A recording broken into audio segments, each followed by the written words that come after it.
اعوذ باللہ من الشیطان الرجیم بسم اللہ الرحمن الرحیم السلام علیکم students. I hope you all will be fine by the grace of Allah almighty. Students, ہمارا آج کا جو ٹاپک ہے وہ ہے سورہ صفات کی آیات نمبر 61 سے ہم نے 89 تک آج ہم نے ترجمہ اور اس کے آیات اور ترجمہ پڑھنا ہے. پچھلی آیات میں ہم نے دیکھا کہ نیک لوگ جو تھے ان کے جو دوست ہیں وہ بھی نیک ہوتے ہیں، اور جو برے لوگ ہوتے ہیں ان کے دوست جو ہیں وہ بھی برے ہوتے ہیں. اور جو نیک لوگ ہوتے ہیں ان کے دوست چونکہ وہ اچھے نیک لوگ ہوتے ہیں اس لیے وہ جنت میں جائیں گے، اور ساتھ ان کے دوست بھی جنت میں جائیں گے. اور جو لوگ جنتی ہوں گے ان کو اللہ تعالیٰ کی بہت ساری نعمتیں جو ہیں وہ جنت میں ملیں گی. آگے ہم آیت نمبر 61 میں دیکھتے ہیں. اللہ تعالیٰ فرماتے ہیں اعوذ باللہ من الشیطان الرجیم بسم اللہ الرحمن الرحیم لمثل ھذا فلیعمل للعاملون. ایسی ہی کامیابی کے لیے عمل کرنے والوں کو عمل کرنا چاہیے. اس آیت میں بتایا گیا ہے کہ جو لوگ نیک کام کریں گے وہ ہمیشہ جنت میں رہیں گے، اور جنت حاصل کرنے کے لیے لوگوں کو نیک عمل کرنے چاہیے.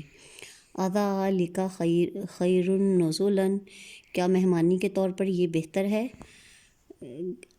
شجرۃ الزقوم، یا زقوم کا کانٹے دار درخت. اس میں بتایا گیا ہے کہ اللہ پاک فرماتے ہیں کہ کیا انسان جو ہے وہ جنت میں جانا چاہتا ہے، یا جو جنت میں اللہ تعالیٰ کی نعمتیں جو ہیں وہ موجود ہیں، یا پھر جو برے لوگ ہیں ان کے لیے زقوم کے کانٹے دار درخت جو ہیں وہ ہوں گے جہنم میں. ان جعلنا فتنۃ، بے شک ہم نے اس کو آزمائش بنایا، للظالمین، ظالموں کے لیے. یعنی یہ زقوم کا درخت جو ہے جہنم میں یہ آزمائش ہے ظالموں کے لیے. انہا شجرۃ، بے شک وہ ایسا درخت ہے، تخرج فی اصل الجحیم، جو جہنم کی جڑ سے نکلتا ہے. طلعوہا، اس کے خوشے ایسے ہیں، کأنہ رؤوس الشیاطین، جیسے وہ شیطانوں کے سر ہوں. یعنی اس میں زقوم کے درخت کی کیفیت بیان کی گئی ہے، اس کی ماہیت، اس کی شکل و صورت بیان کی گئی ہے کہ اس کے خوشے ایسے ہوں گے جیسے وہ شیطانوں کے سر ہوں. فإنہم لآکلون منہا، پھر یقیناً وہ اسی میں سے کھائیں گے. فمالئون منہا البطون، پھر وہ اسی سے پیٹ بھریں گے. یعنی جہنم میں جو لوگ ہیں، وہ جو لوگ ہوں گے وہ زقوم کے درخت، جو کہ کانٹے دار درخت ہوگا، اس کے خوشے کھائیں گے، اور اس کے خوشے جو ہیں وہ ایسے ہوں گے جیسے شیطانوں کے سر ہوں. وہی ان کو کھانے کے لیے دے جائیں گے اور اسی سے وہ اپنا پیٹ بھریں گے. ثم ان لہم علیہا لشوب من حمیم، پھر ان کو کھولتا ہوا پانی پیپ میں ملا کر دیا جائے گا. نعوذ باللہ، معاذ اللہ. ایسے لوگوں کو، وہ لوگ جو جہنم میں ہوں گے، ان کو نہ صرف یہ کہ زقوم کا کانٹے دار درخت کھانے کو دیا جائے گا، بلکہ انہیں پینے کے لیے کھولتا ہوا پانی پیپ ملا کر دیا جائے گا. ثم ان مرجعہم، پھر یقیناً انہیں پلٹنا ہوگا، الی الجحیم، جہنم کی طرف. انہم الفوا آباءہم ضالین، بے شک انہوں نے اپنے باپ دادا کو گمراہ پایا. یعنی ان لوگوں کو معلوم بھی تھا کہ ان کے آباء و اجداد، ان کے جو فور فادرس ہیں، ان کے باپ دادا جو ہیں وہ گمراہ تھے، راستہ بھٹکے ہوئے تھے، حق کے راستے کو انہوں نے چھوڑ دیا تھا.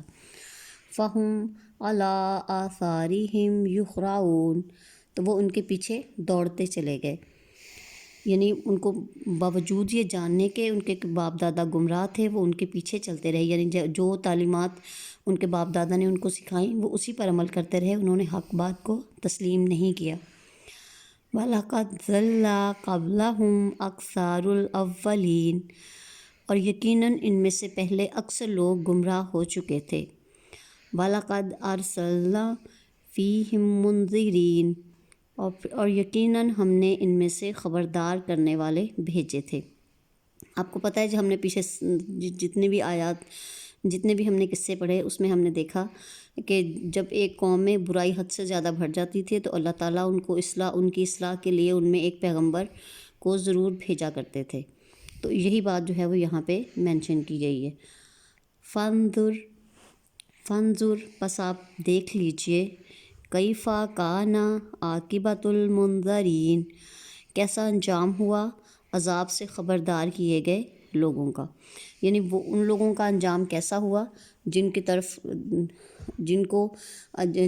کے درمیان اللہ تعالیٰ نے رسول اور انبیاء کو بھیجا، لیکن انہوں نے رسولوں کی اور انبیاء کی تعلیمات کی نفی کی اور اپنے آباء و اجداد کے دین پر چلتے رہے۔ پھر ان لوگوں کو حالانکہ وہ خبردار کیے گئے، انہیں خبردار کیا گیا، انہیں بتایا گیا کہ جس راستے پہ آپ لوگ چل رہے ہیں یہ راستہ غلط ہے، لیکن انہوں نے اس راستے کو نہ چھوڑا۔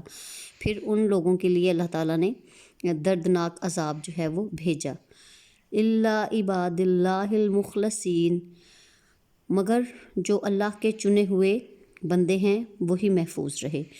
ہم نے پچھلے کتنے قصے پڑھے جس میں ہم نے دیکھا کہ صرف عذاب سے وہی لوگ محفوظ رہے جنہوں نے انبیاء کی تعلیم کو مانا اور جو حق کے راستے پر چلے۔ اللہ تعالیٰ نے عذاب سے صرف ان لوگوں کو بچایا کیونکہ وہی مخلص تھے، وہی اللہ کے چنے ہوئے بندے تھے۔ وَلَقَدْ نَادَا نُوحٌ، اور یقیناً نوح علیہ السلام نے ہمیں پکارا تھا۔ فَلَا نِعْمَ الْمُجِيبُونَ، تو یقیناً ہم کتنے اچھے دعا قبول فرمانے والے ہیں۔ وَنَجَّيْنَاهُ وَأَهْلَهُ، اور ہم نے انہیں اور ان کے گھر والوں کو نجات عطا فرمائی۔ من الکرب العظیم، بڑی مصیبت سے۔ ہم نے دیکھا کہ جب طوفان نوح آیا تو اس میں کیسے اللہ تعالیٰ نے اہل ایمان کو، حضرت نوح علیہ السلام کو اور ان کے گھر والوں کو محفوظ رکھا، یہاں تک کہ حضرت نوح علیہ السلام کا ایک بیٹا جو کافر تھا وہ اس عذاب میں، وہ اس طوفان میں غرق ہوا، باقی آپ کے اہل بیت جو تھے وہ محفوظ رہے، اور اس کے علاوہ وہ لوگ جو آپ پر ایمان لائے تھے وہ بھی اس بڑی مصیبت سے محفوظ رہے۔ وَجَعَلْنَا ذُرِّيَّتَهُ هُمُ الْبَاقِينَ، اور ہم نے صرف انہی کی اولاد کو باقی رکھا۔ وَتَرَكْنَا عَلَيْهِ فِي الْآخِرِينَ، اور ہم نے بعد میں آنے والوں میں ان کے ذکر خیر کو باقی رکھا۔ نوح علیہ السلام کے قصے کو کتنا عرصہ گزر چکا، تو صرف وہی لوگ زندہ رہے، انہی کا نام باقی رہا جنہوں نے اللہ تعالیٰ کی راہ پر چلے اور جنہوں نے اللہ تعالیٰ کی راہ میں قربانیاں دیں۔ سلام علی نوح فی العالمین، نوح علیہ السلام پر تمام جہانوں میں سلام ہو۔ انا کذالک نجزی المحسنین، اور بے شک ہم نیک لوگوں کو اسی طرح بدلہ دیتے ہیں۔ انہ من عبادنا المؤمنین، بے شک وہ ہمارے مومن بندوں میں سے تھے۔ یہ حضرت نوح علیہ السلام کا ذکر ہو رہا ہے کہ بے شک حضرت نوح جو تھے وہ اللہ تعالیٰ کے مومن بندے تھے۔ ثم اغرقنا الآخرین، اور پھر ہم نے باقی لوگوں کو غرق کر دیا۔ یہ حضرت نوح علیہ السلام کا ذکر ہو رہا ہے نا، پہلے آیات میں بھی اللہ تعالیٰ نے بتایا کہ صرف نوح علیہ السلام اور ان پر ایمان لانے والے لوگ زندہ رہے اور باقی سب کو اللہ تعالیٰ نے طوفان نوح میں غرق کر دیا۔ وَإِنَّ مِن شِيعَتِهِ لَإِبْرَاهِيمَ، اور یقیناً انہی کے گروہ میں سے ابراہیم بھی تھے، یعنی نیک اور اللہ کے مخلص اور چنے ہوئے لوگوں میں سے حضرت ابراہیم علیہ السلام بھی شامل تھے۔ اذ جاء ربہ بالقلب سلیم، اور جب وہ اپنے رب کے پاس عیب سے پاک دل لے کر آئے۔ اذ قال لأبیہ وقومہ، اور جب انہوں نے اپنے باپ اور اپنی قوم سے فرمایا، ماذا تعبدون، تم کن چیزوں کو پوجتے ہو۔ یہ حضرت ابراہیم علیہ السلام کا جو ہے ذکر ہو رہا ہے کہ جس گھر میں وہ پیدا ہوئے، جس گھر میں وہ پلے بڑھے، ان کا باپ، ان کا سارے رشتہ دار جو تھے وہ بتوں کی پوجا کرتے تھے۔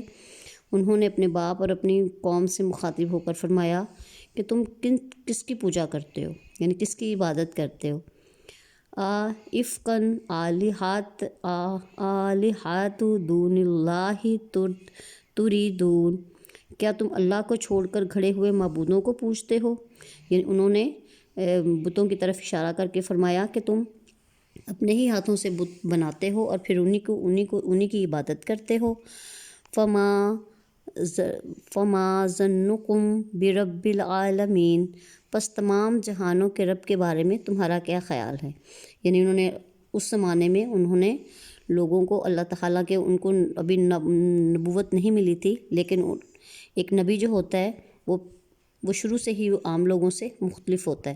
وہ یہ دیکھتے تھے کہ لوگ جو ہے وہ کھلی گمراہی میں ہیں، انہوں نے لوگوں کو اس وقت بھی رب کی دعوت دی کہ تم تمام جہانوں کے رب کے بارے میں تمہارا کیا خیال ہے؟ وہ رب جو سب کو پالتا ہے، تم اس کی عبادت کیوں نہیں کرتے؟ فَنَظَرَ نَظْرَةً فِي النُّجُومِ، پھر ایک مرتبہ ابراہیم علیہ السلام نے ستاروں کی طرف ایک نظر ڈالی۔ فقال انی سقیم، اور پھر فرمایا میں بیمار ہوں۔ اسٹوڈنٹس، آپ نے یہ صفحہ نمبر 100 جو ہے اس کو آپ نے آیات کا ترجمہ یاد کرنا ہے۔ نیکسٹ جو ہے وہ ہم انشاءاللہ کل پڑھیں گے۔ Thanks and have a good day.